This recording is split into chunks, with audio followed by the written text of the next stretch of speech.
Baik. Yang kedua, kita masuk kepada masalah waktu sembelih korban. Baik.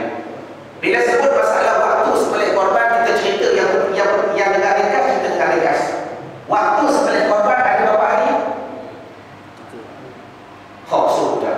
Kalau yang ni pun tak boleh jawab, memberi faham, memang tak mengaji sungguh. Berapa hari? Tiga, betul, 4 hari. Allah, kan 10, 11, 12, 13 Zulhijjah. Dan sebab tu kena mengaji. Kalau tak mengaji, satu surah boleh bergaduh. Yang ni kata 3, yang ni kata 4, sudah. Kan kita tahu tak, hari raya jatuh 10 hari bulan. Tasyrik berapa hari? 3, 11 Zulhijjah, 12 Zulhijjah dan 13 Zulhijjah. Berapa hari boleh sembelih korban? 4 hari. Jadi hari sembelih korban 4 hari. Bermakna bermula 10 Zulhijjah dan 10, 11, 12 dan 13. Mulanya bila? Setelah sembahyang solat fardu, setelah solat sunat Aidil Adha dan setelah daripada khutbah. Setelah sempurna dua perkara ini, barulah sah waktu sembelih korban. Maknanya kalau kita sembahyang raya pukul 12, lepas pukul 12 baru sah sembelih. Jangan kita kata, Ustaz, kita sembelih itu boleh tak? Sekali lepas sembahyang boleh terus pakai makan kenduri. Kita kata hukumnya tidak sah. Kerana waktu bermula sembelih korban ialah selepas solat sunat Aidil Adha dan selepas khutbah 2 rakaat, khutbah 2 diselangi dengan duduk. Habis waktu ni baru bermula sembelih korban. Berapa hari? 4 hari. Hari pertama 10 Zulhijjah, hari kedua 11 Zulhijjah, hari ketiga 12 Zulhijjah dan hari keempat 13 Zulhijjah. Khatamnya ialah selepas bila mana habis azan asar. Dan azan waktu asar. Bila azan dia asar, bermakna dah habis dah waktu sembelih korban. Faham ni ibarat? Habis masalah yang kedua. Perkara ni panjang lagi, tapi hamba tak syarat dalam-dalam aku tonton pening. Kita ambil yang asas-asas dulu. Yang ketiga ialah binatang yang sah untuk kita buat korban. Yang ini penting. Mudah-mudahan tuan-tuan malam ini mendapat ilmu yang baik. Bila sebut binatang yang sah buat korban, ada ni 5. Apa dia 5? Pertama lembu, yang kedua kerbau, yang ketiga unta, yang keempat kibas, dan yang kelima kambing. Baik. Dalam ijma' ulama ada 5 binatang saja yang sah buat korban. Lembu, kerbau, unta, kibas, kambing.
Maknanya begini, tuan-tuan nak cuba buat satu perniagaan, kemudian nak kaitkan dengan Allah Ta'ala, ya Allah, ya Tuhanku, aku niaga 3-4 kali tak jadi dah, ni nak cuba bisnes baru ni, kalau target dah dapat 10,000, contoh keuntungan, aku bernazar nak sembelih korban.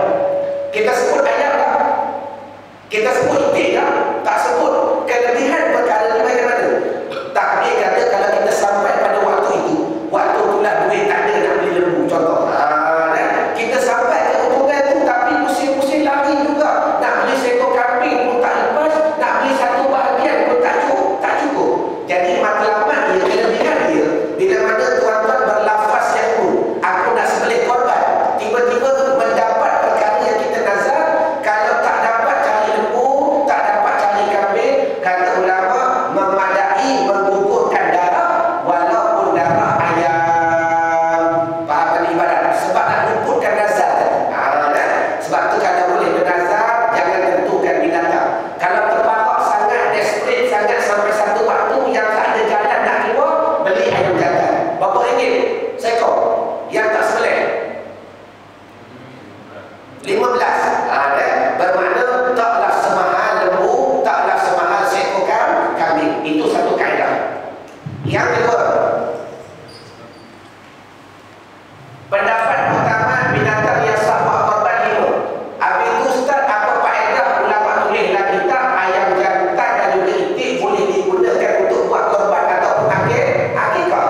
Jawapannya mudah. Bila mana tuan-tuan beranak, ambil ilmu ni dengar baik-baik. Bila mana bukan tuan-tuan isteri, tuan-tuan beranak.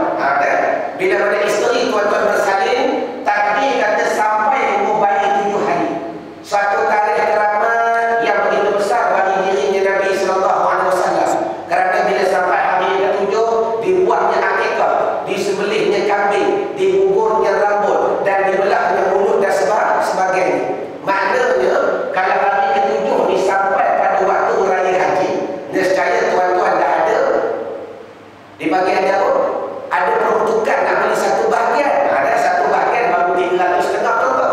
Tetapi takdir kata kalau beranak ini, takdir kata hari ke-7 bukan pada waktu raya haji. Nak beli satu bahagian, siapa lagi nak bantu nak bahagian, betul tak? Nak beli seekor kambing 700-800, tak mampu, tak nak buat macam ni.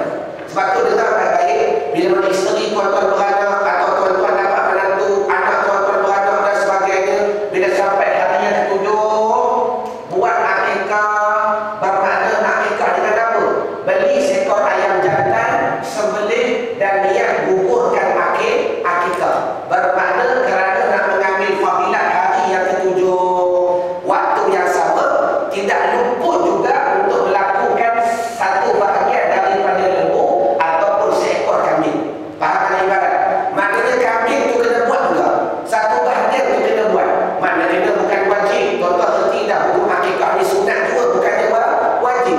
Cuma nak masalah nak melepas hari yang ke-7, hari yang begitu besar bagi diri Nabi dan juga bagi umat Muhammad menggugurkan akikah. Jadi apa ulang balik, sampai hari yang ke-7, bila anak kita keluar, bila isteri kita bersalin, tuan-tuan nak buat apa? Panggil tuk guru, panggil ustaz datang rumah, buat belah mulut dan buat cukur jambul, cukur rambut dan sebagainya, dan sembelih ayam jantan. Niat, ya Allah, ya Tuhanku, aku gugurkan darah ayam jantan ini bagi mengikut pendapat Ibnu Abbas radhiyallahu anhu, gugurkan darah. Faham ibadat? Atau dapat berazam. Kalau sampai hari haji nak buat juga satu bahagian kalau anak perempuan. Kalau anak lelaki nak buat juga 2 bahagian. Tak faham tanya, tak tanya faham. Sila. Ya. Ya. Ayat tak ada masalah. Bermakna ayam tu seekor nak join.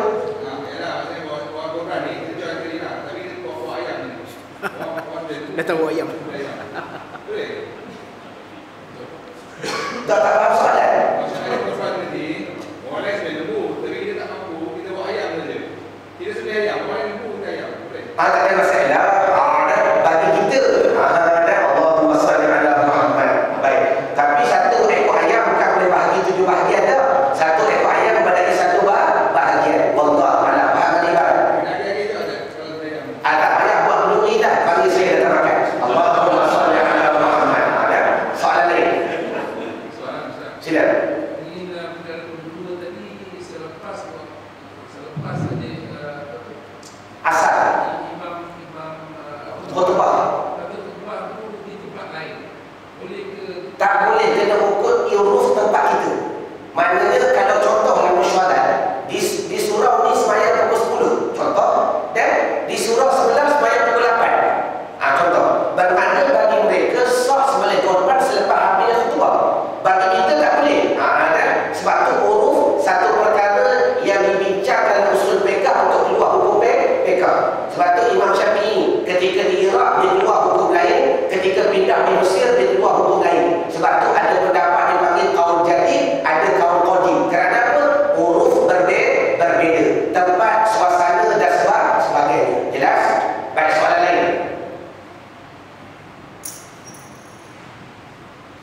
Boleh faham semua? Yang seterusnya, yang keempat, masalah tahun yang sah untuk buat korban. Masalah tahun ni tuan-tuan, apa tak saya cerita sangat kerana pada umum aku yakin ramai tahu dah, kita skip kerana menjimatkan masa. Yang kelima, yang ini perkara penting. Yang kelima, membincangkan masalah aib. Apa yang aib? Yang ini perkara yang tidak mengesahkan untuk buat korban. Sebab tu aku nak tanya tuan-tuan, lembu dah tengok ke belum? Belum. Dah beli belum?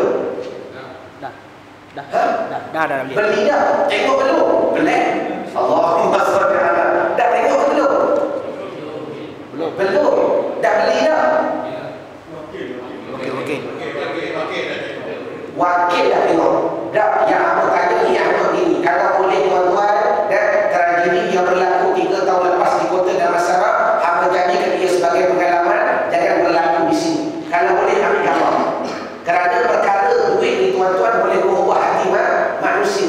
Walaupun kita berjanji 3,5 lah, orang lain offer 37, tak lembu tu hilang kerja. Tiba-tiba takdir kata kita order lembu lain, sampai lembu lain.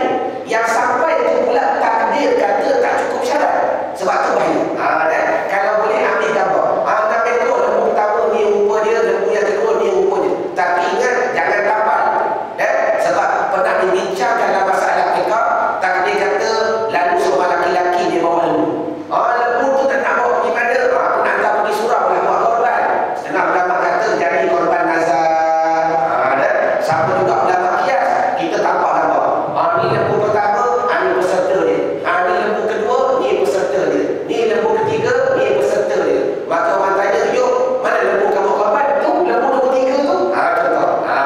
Pernah dibincangkan dalam kitab-kitab fikih, ulama kata takut jatuh nazar. Kalau boleh, nak kapal gambar boleh. Jangan tentukan lembu ni siapa punya, lembu ni siapa punya. Baik. Jadi dekat, yang penting ambil gambar itu, takut-takut kita order lembu lain sampai lembu yang lain. Dan menjaga itu lebih baik daripada mencari kesusahan. Habis. Perkara yang kelima, di antara perkara yang penting yang perlu tuan-tuan maklum supaya bila kita pakai mengaji, bila berlaku benda ini tak menjadi perbalahan di antara kita. Ialah perkara berkenaan perkara yang aib yang tidak sah untuk buat korban. Cerita masalah aib ni semuanya ada 11 perkara. Mudah-mudahan Ustaz Amir boleh salin. Dan disyaratkan bahawa tiada ada aib yang mengurangkan sesuatu yang dimakan daripadanya. Apa dia? Maka tiada memadai ia. Yang pertama sekali, yang tiada bertelinga. Tulis. Pastikan tak ada bertelinga, hukumnya tak sah buat korban. Satu. Yang kedua, yang terpotongnya telinga. Jika sedikit daripadanya sekalipun. Dan telinga terpotong. Kalau ditindik, ulama kata tak ada masalah. Macam nak buat lubang, letak bendera, letak tag dan sebagainya, yang tu tak ada masalah. Tapi kalau dipotong, tak sah buat korban. Yang ketiga, yang terpotong ekornya. Yang terpotong ekornya atau lidahnya. Dan ekor terpotong, lidah terpotong, tak sah buat korban. Dan yang kelima, yang keempat, yang gila. Yang tiada makan rumput jadi kurus, kurang dagingnya. Yang gila. Yang keenam, yang berkudis. Yang kelima, yang berkudis. Kata ulama, jika sedikit sekalipun kerana dirasa dagingnya. Sebab tu tengok elok-elok. Yang berkudis, yang berkurak dan sebagainya. Dan segala binatang ni tak sah kita buat korban. Melainkan melainkan dan ni kalau orang mengaji boleh jawab tak apa dah. Maknanya asalnya tak sah. Tapi kalau kita nazar, jadi juga korban. Contoh kita beli kambing 10 ekor. Dan seekor kambing tu tiba-tiba baru-baru ni luka dan sebagainya, maka kena kurang. Contoh, maka tak boleh baik tuan-tuan tergejut-gejut kaki yang belah kiri sampai pula waktu sembelih korban, waktu ayah ni kita kata aku nak sembelih lah kambing ni buat korban.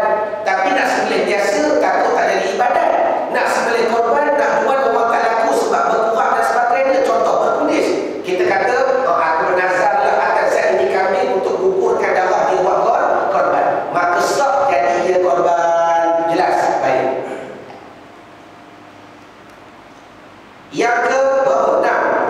Yang baru beranak.